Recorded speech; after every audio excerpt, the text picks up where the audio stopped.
जीवन और मृत्यु दोनों जीवन के दो अटल सत्य हैं। जिसने जन्म लिया है उसे मृत्यु प्राप्त होनी है, यही नियति। अब एक बात है, मृत्यु सभी को आती है, जीवन जीना सबको नहीं है। समस्त जीवन व्यतीत कर जाते हैं किंतु जीवन जी नहीं पाते, समझ ही नहीं पाते करना क्या है। जीवन जिए तो जिए कैसे? जीवन जियो तो उस दिए की भांति जो अपनी लौ से असंख्य दियों को प्रकाश देता है, जो बुझते बुझते भी अंधकार से लड़ता है। कदाचित इसीलिए जहां दिए को रखा जाता है उस स्थान को पूजा जाता है, उसे पवित्र माना जाता है। एक बात तो है, मृत्यु सभी को आनी है, चाहे मैं, चाहे आप, चाहे हर कोई एक न एक दिन संसार से जाने वाला है। किंतु आपने इस जीवन में किया क्या, ये महत्व रखता है। और जिसे जीवन जीना आ गया वो मृत्यु के पश्चात भी जीवन जीता है, वो अमर बन जाता है। आप भी यही कीजिए और मेरे साथ प्रेम से कहिए, राधे राधे। कहा जाता है व्यक्ति को अपने चरण दृढ़ रखने चाहिए, जहां चरण होंगे उसी के अनुसार मार्ग होगा, उसी के अनुसार लक्ष्य भी होगा। किंतु क्या केवल इन चरणों पर ध्यान देना ही पर्याप्त है? नहीं, इससे कहीं अधिक महत्वपूर्ण होता है आचरण। जैसा आपका आचरण होगा उसी दिशा में आपके चरण होंगे। यदि आपका आचरण उचित हुआ, श्रेष्ठ हुआ, तो देखिए आप पर्वत के शिखर पर भी पहुंच सकते हैं। किंतु यदि ये उचित ना हुआ तो आप उसी शिखर से नीचे धरा पर भी गिर सकते हैं। हां, गति के लिए चरणों पर ध्यान देना अति आवश्यक है, किंतु प्रगति के लिए आचरण ही अति आवश्यक है, उसके बिना नहीं होगा। आइए मेरे साथ प्रेम से कहिए, राधे राधे। कई बार मनुष्य अतीत को देखता है, आज अहंकार में भर जाता है। कभी वर्तमान को देखता है, भविष्य के विषय में सोचता है, मद में चूर हो जाता है। क्यों नहीं समझ पाता एक सरल सी बात? ये सृष्टि जो है, ये सृष्टि एक चक्र है जो बार बार आपको दोहराएगी, कठिन से कठिन परीक्षाओं पे आपको उतारेगी, जिस पर आपको उत्तीर्ण होना ही है। जो कल था वो आज नहीं है, ये सभी को ज्ञात है। जो आज है वो कदाचित कल नहीं होगा, ये भी आपको मानना होगा एक मुस्कुराहट के साथ। आपको शांत रहना है और कभी भी इस मन में अहंकार उत्पन्न होने नहीं देना है। बनिए उस हिमखंड की भांति। कदाचित वो इसलिए इतना ठंडा रहता है क्योंकि उसे ज्ञात है वो कल जल के रूप में था, आज बर्फ के रूप में तो है, किंतु कल पुनः वो जल के रूप में ही जाएगा। स्वयं को शांत रखें। कदाचित आज आप सफलता के शिखर पे हो, कदाचित ना। आपको हर एक दिन अवश्य देखना है, बस निरंतर प्रयास करते रहिए, हर परिस्थिति के लिए सज्ज रहिए और इसे संतुलन में लाएं। आपका कल हो आज या कल, आपके अच्छे दिन हो या बुरे दिन, सब पवित्र हो जाएंगे। तो आइए और मेरे साथ प्रेम से कहिए, राधे राधे। क्या आपने कभी दर्पण देखा है? क्या हम में से ऐसा कौन है जिसने दर्पण नहीं देखा? सभी ने दर्पण देखा है, दर्पण में स्वयं का प्रतिबिंब भी देखा है। किंतु किसने सोचा कि उस दर्पण के पीछे क्या है, उस प्रतिबिंब के पीछे क्या होगा? होता कुछ ऐसा है कि उस कांच के पीछे एक धातु की परत चढ़ाई जाती है, जिस कारण से जब हम देखते हैं तो हमें अपना प्रतिबिंब दिखता है। अर्थात कांच को कुछ इस प्रकार कर दिया गया है कि प्रकाश जिस ओर से जाता है उसी ओर पुनः वापस लौट के आता है, तभी वो दर्पण कहलाता है। यही है जीवन का सत्य भी। यदि हम अपना पूरा ध्यान केवल लक्ष्य की ओर केंद्रित करते हैं, यहां वहां नहीं भटकते हैं, तो न केवल हम अपना लक्ष्य प्राप्त करने में सफल होते हैं, बल्कि हम दूसरों का मार्गदर्शन करने में भी सफल होते हैं। तो क्या आप बनना चाहेंगे ऐसा व्यक्तित्व? चयन आपका है। राधे राधे। सोच, ये सोच सच बनकर सामने आती है, ये कठोर सत्य है, क्योंकि सोच ही वो बीज है जो सत्य रूपी पौधे को जन्म देता है, उसे विकसित करता है। अब सोचिए, यदि ये बीज ये अकड़े का हुआ तो ये छाया नहीं, ये केवल कांटे देगा। वही यदि ये बीज बरगद का होगा तो वो एक ऐसे वृक्ष में विकसित होगा जो अनेक वर्षों तक अनेक पीढ़ियों को छाया देगा, पंछियों को घर देगा। उसी प्रकार ये सोच, यदि ये सोच छोटी सोच हुई तो आपको शंकाएं ही देगी, यदि ये सोच बड़ी हुई तो आपको समाधान देगी। तो सोच समझकर अपनी ये सोच चुनिए। ये सोच आपको शंका भी दे सकती है, समाधान भी दे सकती है। क्या चुनेंगे आप, शंका या समाधान? छोटी सोच या बड़ी सोच? चयन आपका है। आइए मेरे साथ प्रेम से कहें, राधे राधे। हम मनुष्य कितने विचित्र होते हैं। जब भूल हमसे होती है तब हम चाहते हैं समझौता। यही भूल किसी और से हो तो हम चाहते हैं न्याय। क्यों? एक ही परिस्थिति में दोहरा व्यवहार किस लिए? देखिए, यदि समझौता, न्याय, प्रतिकार या प्रतिघात के स्थान पर हम केवल प्रेम से भर दें तो ना हमें समझौते की आवश्यकता होगी, ना न्याय की आकांक्षा होगी। क्योंकि मनुष्य समझौता या न्याय केवल तभी चाहता है जब कुछ लेना चाहता है, किंतु प्रेम में तो सब कुछ अर्पण कर दिया जाता है।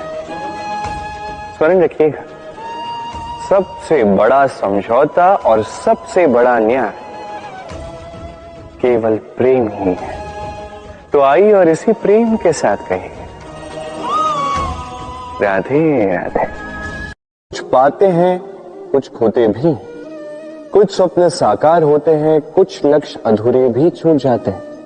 जीवन में ये होता ही है, हर एक के जीवन में होता है। किंतु जब भी हम किसी से मिलते हैं, हम कौन सी बातें करते हैं? हम उसी की बात करते हैं जो हमने खोया है। स्वयं भी दुखी होते हैं, सामने वाले के मन को भी दुखी कर जाते हैं।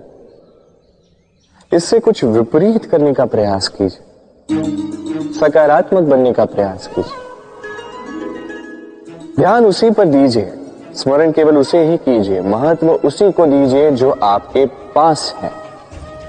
जो आपके पास नहीं, उसकी आस में त्रास क्यों सहना? उसी की गिनती कीजिए जो आपके पास आज यहां वर्तमान में है। जैसे मैं कंस मामा की गिनती नहीं करता जिन्होंने मेरा बालपन झंझोड़ा। मैं गिनती करता हूं यशोदा मैया की, मेरे बलराम दाऊ की, मेरी राधे की, जिन्होंने मेरा जीवन संजोया। आप भी यही कीजिए और मेरे साथ प्रेम से कहिए, राधे राधे। नाम, जन्म लेते ही व्यक्ति के लिए ये नाम अत्यंत महत्वपूर्ण हो जाता है। माता, पिता, पुरोहित सारे उन अक्षरों को ढूंढने लगते हैं जिससे आपका नाम आरंभ होगा। किंतु क्या केवल नाम और राशि के एक हो जाने से सब कुछ ठीक हो जाता है? कदापि नहीं, क्योंकि आपके कर्म ये महत्वपूर्ण होते हैं, अन्य कुछ भी नहीं। देखिए, नियति भी आपके कर्मों के अनुसार ही आपका भविष्य नियत करती है। यदि आपको उदाहरण दूं, सोचिए, एक है राम और एक है रावण। दोनों का नाम आरंभ होता है रा से, किंतु एक को मिला भयानक अंत और एक समस्त ब्रह्मांड के अंतर्मन में बस गया। तो स्मरण रखिएगा, ये नाम नहीं, ये कर्म श्रेष्ठ है। यदि आपके कर्म श्रेष्ठ रहे तो आपका नाम कुछ ऐसा बनेगा कि संसार में कोई मिटा नहीं पाएगा। तो आइए और मेरे साथ प्रेम से कहिए, राधे राधे। कई बार जब हम कर्म करते हैं, सफलता प्राप्त करते हैं, कठिन परीक्षाओं पर उत्तीर्ण होते हैं, बड़े कार्य करते हैं, हमें लगता है कि संसार से थोड़ी प्रशंसा हमें मिलनी चाहिए, अच्छा लगता है। कई बार हमें लगता है ये हमारे कर्मों का फल भी है, हमें आनंद देता है। किंतु जब हमें ये प्रशंसा नहीं मिलती तब क्या होता है? हम दुखी हो जाते हैं, टूट जाते हैं। ऐसा लगता है किसी को हमारी चिंता ही नहीं है, ऐसा लगता है हमारे आनंद में किसी और को आनंद मिलता ही नहीं है। अनेक विचार आते हैं। किंतु मैं आपसे एक प्रश्न पूछता हूं, अब जो भी कार्य करते हैं, जो भी कर्म करते हैं, क्या केवल प्रशंसा के लिए करते हैं? यदि ऐसा है तो इस विचार को यहीं त्याग दीजिए, क्योंकि ये प्रकृति ये हमें कुछ और सिखाती है।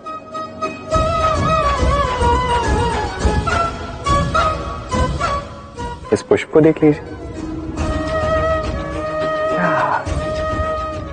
ये सुगंध जो पुष्प देता है, ये जैसे मेरे मन को उल्लासित कर देती है, जैसे मेरे मन में ऊर्जा सी भर देती है ये सुगंध।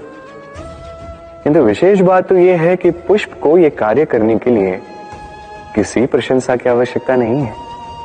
यही है प्रकृति की सीख। जो सच्चा होता है, जो सत्कर्मी होता है, उसे प्रशंसा की आवश्यकता ही नहीं, क्योंकि उसके कर्म ही उसकी सुगंध होते हैं। देखिए, इत्र जो है वो नकली फूलों पर लगाया जाता है, सच्चे फूलों को इसकी आवश्यकता ही नहीं। इसी प्रकार आप भी कर्म करते जाइए एक शुभ भाव के साथ। इस मन को सदैव सदैव शांत रखिए, साफ रखिए। यदि ऐसा करोगे तो आपके कर्म इस प्रकार सुगंधित होंगे कि आपके जीवन में केवल और केवल आनंद ही होगा। तो इसी आनंद के साथ कहिए राधे राधे। तो संसार में ऐसा कोई पर्वत नहीं जो इतना ऊंचा हो कि मनुष्य उसके शिखर तक पहुंच न पाए, उसे लांग न सके। इस संसार में ऐसा कोई सागर नहीं जो इतना गहरा हो कि मनुष्य उसके तले को छूकर पुनः लौट कर आ न सके। एक छोटी सी बूंद पर्वत के शिखर पर पिघल कर बहने लगती है और देखते ही देखते वो महानदी गंगा में परिवर्तित हो जाती। कारण क्या है? कारण है प्रयास, प्रारब्ध नहीं। ये प्रयास ही निश्चित करते हैं आपका प्रारब्ध क्या होगा। ये सारा खेल प्रयास और प्रारब्ध का ही है। आपके जैसे प्रयास होंगे वैसा प्रारब्ध आपका होगा। और यदि आपके ये प्रयास ये ऊंचे हो तो प्रारब्ध को तो आपके समक्ष झुकना ही है। क्यों? तो आइए और मेरे साथ प्रेम से कहिए राधे राधे। होली के त्योहार पर रंगों से खेलता है ये सारा संसार, पर क्या इन रंगों का सार ये संसार समझता है?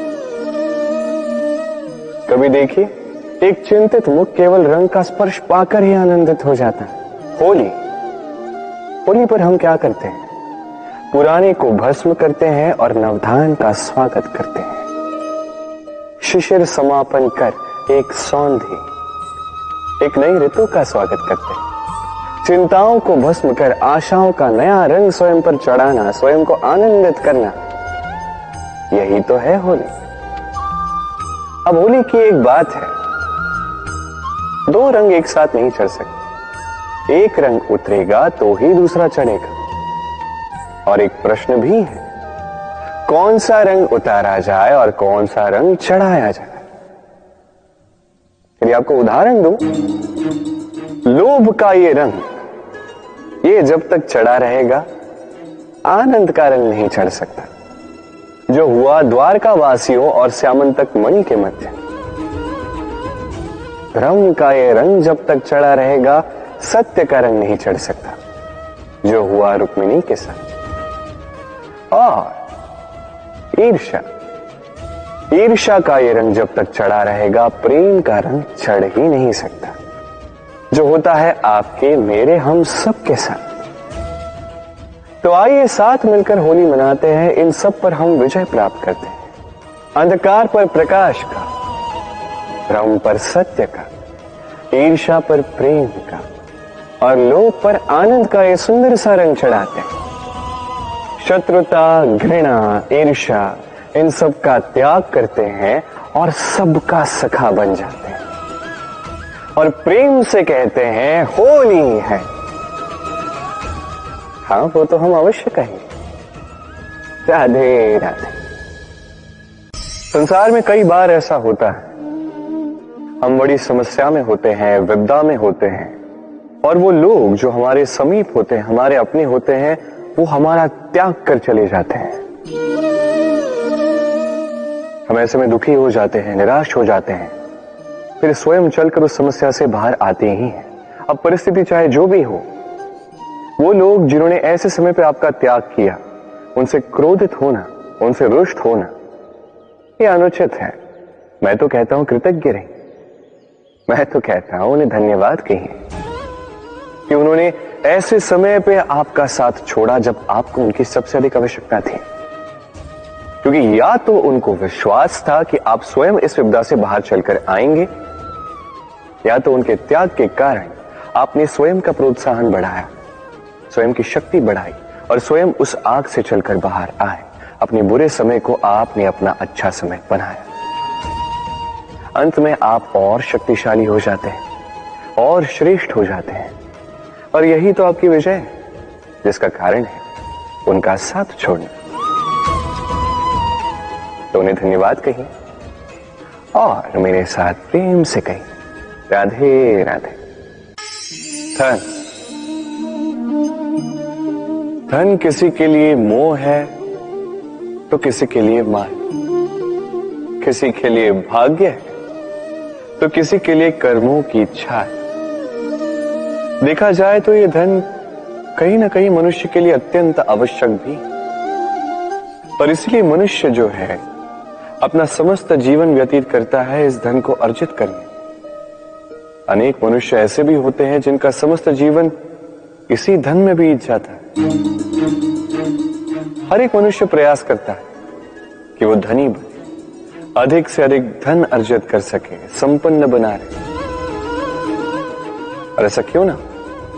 क्योंकि यही एक वस्तु है जो आदान प्रदान व्यवहार में काम आती है। प्रयास हर मनुष्य करता है, धन अर्जित हर मनुष्य नहीं कर पाता। कारण ये कि मनुष्य सोचता है मेरे पास कुछ धन आ जाए तो मैं कुछ करके दिखाऊं। धन सोचता है कि ये मनुष्य कुछ कर दिखाए तो मैं उसके पास आऊं, इसलिए करके दिखाए। ऐसे श्रेष्ठ कर्म कीजिए कि धन स्वयं आपके पीछे भागने लगे। आप यदि धन के पीछे भागोगे तो आप अपना संतोष खो दोगे, किंतु यदि यही धन आपके पीछे भागने लगे तो आप महान कहलाओगे। इसलिए कर्म कीजिए, श्रेष्ठ कर्म कीजिए। ये धन तो फल स्वरूप आपके पीछे आएगा ही आएगा। तो आइए और मेरे साथ प्रेम से कहिए राधे राधे। जीवन क्या है? ये जीवन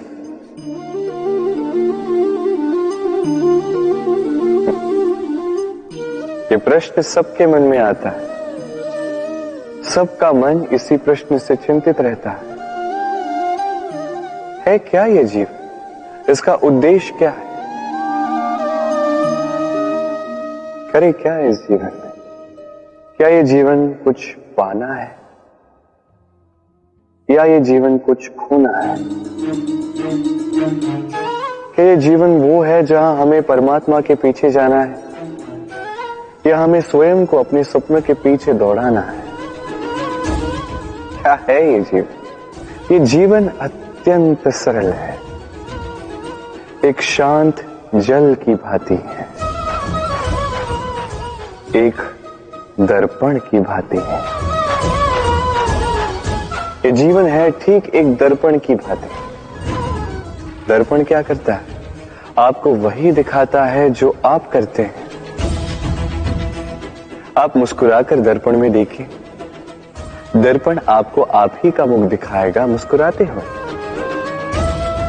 आप रूठ कर दर्पण में देखिए, दर्पण आपको वही दिखाएगा। आप खिलखिलाकर दर्पण में देखिए, दर्पण आपको वही दिखाएगा। यही है जीवन, एक दर्पण की भांति। ये मत सोचिए कि इस जीवन ने आपको क्या दिया है। सोचना ये है कि आपने इस जीवन को क्या दिया। यदि आप इस जीवन को सुख देते हैं, आनंद देते हैं, प्रेम देते हैं, तो ये जीवन भी आपको सुख, आनंद और प्रेम ही देगा। तो आइए और इसी सुख, आनंद और प्रेम से कहिए राधे राधे। हमारे मन में सदैव एक प्रश्न आता ही है, ये जीवन जो ईश्वर ने हमें दिया, एक जीवन ईश्वर ने एक आत्मा दी पृथ्वी पर जीने के लिए। जहां तक हमें ज्ञात है हमारे पास एक ही जीवन है, तो हम अवश्य ये सोचेंगे कि इसको सुधारा कैसे जाए। हर एक व्यक्ति सोचता है कि मैं क्या करूं जिससे ये जीवन सुधर सके, कौन सा कर्म करूं, कौन सा पुण्य करूं, कौन सा शास्त्र पढ़ूं जिससे मुझे वो ज्ञान मिले जिससे मैं अपने जीवन को सुधार पाऊं। समस्त जीवन व्यतीत कर जाता है इन प्रश्नों के उत्तर खोजने में, वो शास्त्र समझने में। कई सारे लोग फिर भी समझ नहीं पाते। चलिए आज मैं आपको एक सरल सी बात बताऊंगा जिससे आप इस जीवन को सुधार सकते हैं। जीवन, जिह्वा, इन दोनों की एक ही राशि। जिह्वा यानी आपकी वाणी, इस वाणी को नियंत्रण में रखिए, इसे सुंदर बनाएंगे, मधुर वाणी रखिए, जितना हो सके इसे सुधारिए, आपका जीवन सुधर जाएगा। क्योंकि वाणी ये होती अत्यंत शक्तिशाली, ये एक ऐसा बंधन है जो सामने वाले व्यक्ति को आपके व्यक्तित्व के साथ बांध देता है। तो इस वाणी को सुधारिए, इसे सुंदर बनाइए, आपका जीवन अपने आप ही सुंदर हो जाएगा। और आइए और इसी मधुर